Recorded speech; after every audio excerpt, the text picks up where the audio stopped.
Budak-budak mendayung sampan, memancing udang di sungai Lingging. STEM mencorak masa hadapan, Nilai ilmu dijulang tinggi.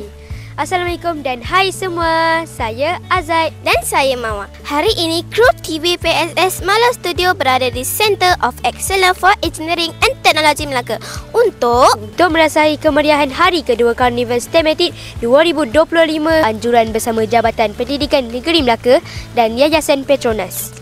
Jom Azad, kita kongsikan apa yang ada di sekitar lokasi Karnival pada pagi ini. Jom!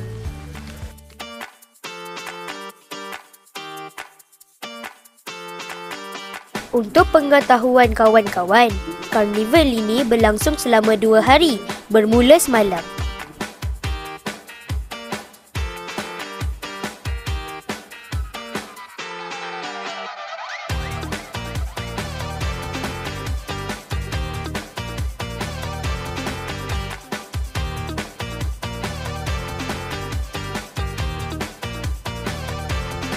Nama saya Cikgu Nur Rashidah binti Dahlan daripada SK Masjid Tanah. Program kali ini dalam bilik ni kita akan murid-murid akan membuat belian dengan mengikuti beberapa syarat dan menu yang disediakan. Kemudian selepas membuat belian, diorang akan bancuh menu tu. Ada beberapa syarat yang dikenakan lah untuk aktiviti ni. Terima kasih Cikgu.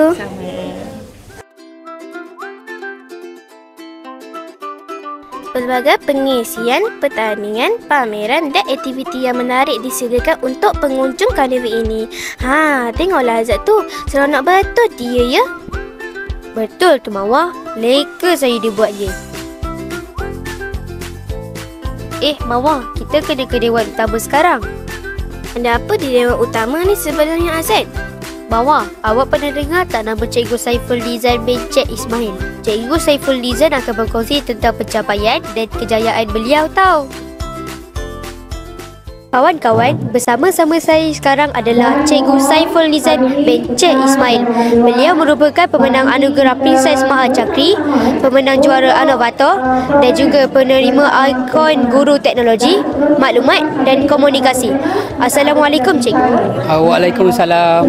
Cikgu, sebagai seorang guru yang amat berpengalaman dalam bidang STEM, apakah pendekatan yang paling mudah yang boleh dilaksanakan terhadap murid-murid yang berbeza latar belakang dan keupayaan untuk meningkatkan minat mereka terhadap bidang ini? Okey, bagi saya sebagai seorang guru lah, untuk kita menarik minat murid dalam bidang STEM terutamanya, kita kena perlu kaitkan STEM tu dalam kehidupan seharian mereka.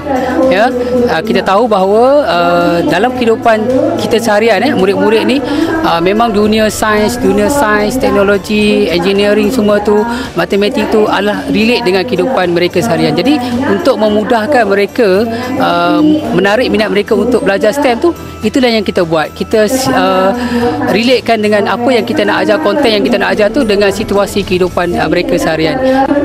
Menarik. Mungkin cikgu boleh kongsikan sedikit pesanan untuk rakan-rakan yang menonton temu bual kita pada hari ini? Okey, kepada murid-murid sekolah ataupun cikgu-cikgu, bidang STEM merupakan satu bidang yang merentasi kurikulum. Jadi gunalah sebaik mungkin pendekatan-pendekatan yang dapat membantu dan meningkatkan motivasi murid-murid kita untuk belajar dan berminat dalam bidang STEM. Setiap murid kita mempunyai kelebihan masing-masing dan saya pasti setiap guru dan murid, I can, kita boleh, saya boleh. Terima kasih. Terima kasih Cikgu. Bersama-sama kita sekarang adalah Puan Hajar Rubaya binti Abu Nawas, Timbalan Pengarah Pendidikan Sektor Pembelajaran JPM Melaka. Puan, apakah impak karnival ini terhadap kemenjadian murid-murid negeri Melaka? Baik, terima kasih anak daripada TV PSS sekolah mana tadi sayang? SK Parit Melana. SK Parit Melana. Jadi objektif utama cikgu untuk karnival ini, pertama sekali cikgu nak anak-anak negeri Melaka dia akan katakan matematik ini senang. Matematik ini seronok. Matematik ini suka sangat nak belajar sebab dia ada dalam kehidupan. Dan anak-anak negeri Melaka dia tak takut pun dengan matematik. Saya tanya, awak takut matematik tak? Tak bagus. Jadi itu matlamat utama kita. Yang keduanya, Cikgu nak juga anak-anak negeri Melaka dia belajar sungguh-sungguh matematik ini sebab matematik ni ada dalam semua mata pelajaran. Jadi yang ini yang cikgu nakkan, bahawa cikgu-cikgu lain pun akan lihat dia bekerjasama, bukan hanya panitia matematik, panitia lain pun duduk bersama-sama dengan panitia matematik. Macam mana kita nak ajar pada anak-anak ni bahawa matematik ni sebenarnya kemahiran yang semua orang kena ada. Itu matlamat kita. Ada soalan lagi? Tak ada, itu saja. Kita doakan karnival kita berjalan dengan lancar. Amin. Ya. Terima kasih Puan. Sama-sama. Baiklah kawan-kawan, tugas kami di sini telah pun selesai. Tahniah kami ucapkan kepada Jabatan Pendidikan Negeri Melaka dan Yayasan Petronas atas pengajuran karnival STEM Ethics yang amat meriah ini. Jumpa lagi dalam liputan TV PSS Maula Studio yang akan datang. Assalamualaikum dan bye.